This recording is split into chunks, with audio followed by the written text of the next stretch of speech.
Friends అందరికీ నమస్కారము. ప్రియమైన విద్యార్థులకు మరియు చదువుకునే పిల్లలకు మరియు పనిచేసేటువంటి ఎక్కడైనా పనిచేసేటువంటి స్త్రీలు కానివ్వండి, మరి అటువంటి వారి గురించి ఈ వీడియో నచ్చితే లైక్ చేసి సబ్స్క్రైబ్ చేయండి తప్పకుండా.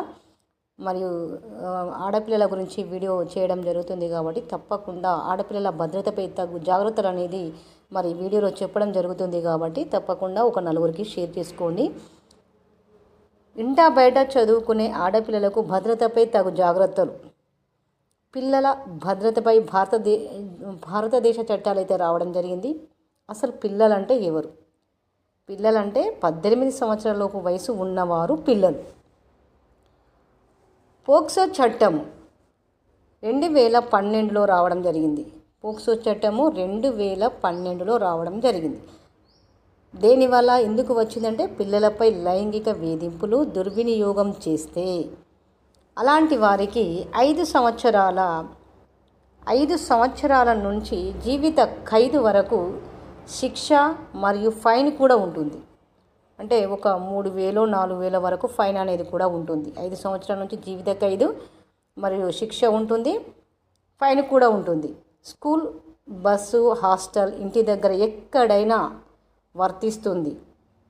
పాఠశాలల్లో పిల్లల రక్షణ ఏ విధంగా ఉండాలి? పాఠశాలలో పిల్లల రక్షణ ఏ విధంగా ఉండాలి అని అంటే ముఖ్యంగా పేరెంట్స్ గమనించవలసిన విషయం ఏంటంటే చదువుకునే పిల్లలు మరి వర్క్ ప్లేసులలో కూడా ఇబ్బంది పడేటువంటి మరి స్త్రీలు కూడా ఉన్నారు కాబట్టి అందరికీ ఉపయోగపడుతుంది.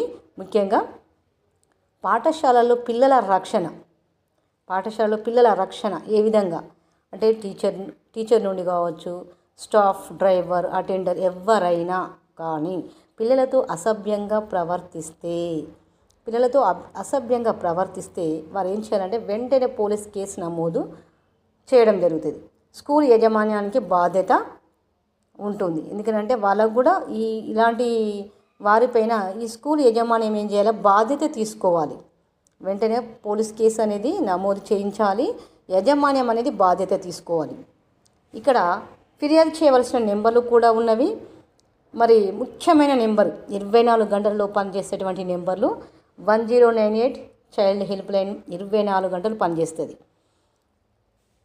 112 పోలీస్ ఎమర్జెన్సీ, ఇవి తప్పకుండా ఈ నెంబర్లు అయితే తప్పకుండా పనిచేస్తాయి. ఎమర్జెన్సీ 181/1091 మహిళా బాలికల భద్రత గురించి ఈ నెంబర్లు అయితే తప్పకుండా పనిచేస్తాయి. మరి ఎక్కడైనా ఇలాంటి